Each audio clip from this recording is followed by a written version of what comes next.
10 ఏళ్ల పాటు ఆ నియోజకవర్గంలో ఎమ్మెల్యేగా రాజ్యమేలారు. అధికారంలో ఉండగా ఏక నిరంజన్లా చక్రం తిప్పారు. ప్రస్తుతం మాజీ అయ్యాక కంటికి కనిపించకుండా పోయారట. తననే నమ్ముకున్న కార్యకర్తలకు సైతం అందుబాటులో ఉండడం లేదట. తమ సమస్యలు చెప్పుకోవాలని వస్తే వారికి కూడా అవుట్ ఆఫ్ కవరేజ్ ఏరియా అనే సమాధానం వస్తోందట. దీంతో తమ సమస్యల పరిష్కారానికి ఏదో ఒక దారి వెతుక్కుంటున్నారట. మరికొందరు మాత్రం చివరి ప్రయత్నంగా కూటమి నేతల వైపు అడుగులు వేస్తున్నారట. ఇంతకీ అడ్రస్ లేని ఆ మాజీ ఎమ్మెల్యే ఎవరు, ఏంటా కథ? Let's watch this special focus. ఉమ్మడి శ్రీకాకుళం జిల్లా పాలకొండ నియోజకవర్గంలో 10 ఏళ్ల పాటు ఫ్యాన్ గాలి గిర్రుగిర్రున తిరిగేది. వైసీపీ ఎమ్మెల్యేగా 2014లో మొదటిసారి గెలిచిన విశ్వేశ్వరాయి కళావతి ప్రతి గడప తిరిగేవారు. ప్రజల్లో అలా ఆమె తనకంటూ ఓ క్రేజ్ సంపాదించుకున్నారు. 2019లోనూ ఆమెకే పట్టం కట్టారు ఓటర్లు. అదే సమయంలో ఏపీలో వైసీపీ అధికారంలోకి వచ్చింది. తమ పార్టీ అధికారంలో ఉందనో మరో కారణమో గాని ఆమె పాలకొండ నియోజకవర్గానికి ఏమీ చేయలేదట. అలా 5 ఏళ్లు గడిచాయి. తర్వాత 2024 ఎన్నికల్లో కళావతికి షాక్ ఇచ్చారు స్థానిక ఓటర్లు. 10 ఏళ్లు అధికారం ఇచ్చినా ఏమీ చేయలేదంటూ ఓటమి పాలు చేశారు. ఇలా 2024 ఎన్నికల్లో ఘోర పరాభవం మూటగట్టుకున్న కళావతి నియోజకవర్గ ప్రజలకు దూరమయ్యారట. 1 కార్యక్రమాలు, పరామర్శలు, పలకరింపులే తప్ప క్యాడర్ ఎలా ఉంది అనేది పట్టించుకోవటం లేదట. ఒక్క మాటలో చెప్పాలంటే ఆమె పాలకొండ నియోజకవర్గంలో ఉన్నారా లేక మకాం మార్చారా అన్న టాక్ నియోజకవర్గంలో రీసౌండ్ చేస్తోందట. గతంలో ప్రజలతో మమేకమైన కళావతి ఎమ్మెల్యేగా ఓడిపోయాక జాడలేకపోవటం విడ్డూరంగా ఉందంటున్నారు. అంతేగాక పలు రకాల సెటైర్లతో మీమ్స్ చేస్తున్నారట.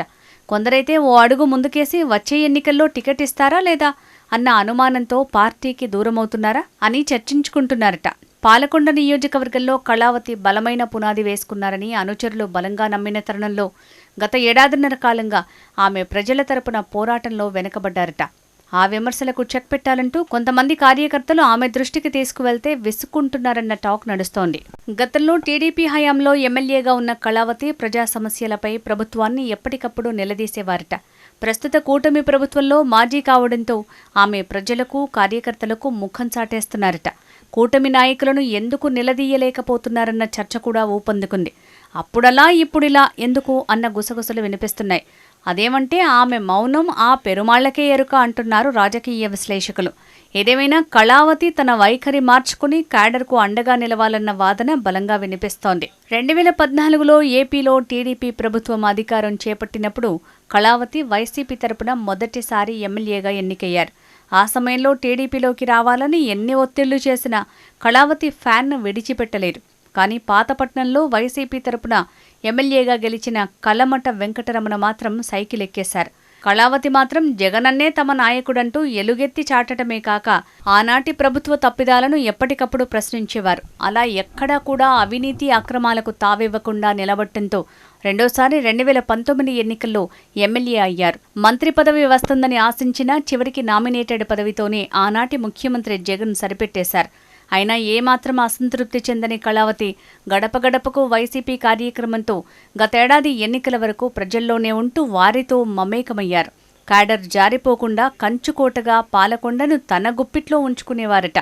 దీనికి తోడు ఎమ్మెల్యే పాలవలస విక్రాంత్ కుటుంబం అండగా నిలవటంతో ఆమె వెనక్కి తిరిగి చూసేవారు కాదట. అలా వైసీపీ అధిష్టానం లైన్ అండ్ లెంత్లో పని చేసుకుపోవడమే తెలిసిన కళావతి గత ఎన్నికల్లో తనెందుకు మారిపోయారోనన్న సందేహం ఆ పార్టీ కార్యకర్తల్లో వ్యక్తమవుతోంది. మున్ముందు స్థానిక సంస్థల ఎన్నికలుంటాయని పార్టీని బలోపేతం చేయాలంటే కనీసం ఇప్పటికైనా తన తీరు మార్చుకోవాలన్న డిమాండ్ వినిపిస్తోంది. క్షేత్రస్థాయిలో రాజకీయ యుద్ధానికి సిద్ధపడకపోతే రాబోయే రోజుల్లో పార్టీకి గడ్డు పరిస్థితి ఎదురవ్వక తప్పదని సీనియర్లు సైతం పరోక్షంగా హెచ్చరిస్తున్నారట. పాలకొండ టీడీపీలో వర్గపోరు తమకు ప్లస్ అవుతుందని, ఇలాగే కూర్చుంటే పార్టీకి భారీ నష్టం తప్పదన్న అభిప్రాయం వ్యక్తమవుతోంది. ఇకనైనా కళావతి తన మనసు మార్చుకుని క్యాడర్ని సమన్వయపరిచి కథన రంగంలోకి దూకుతారా లేదా చూడాలి.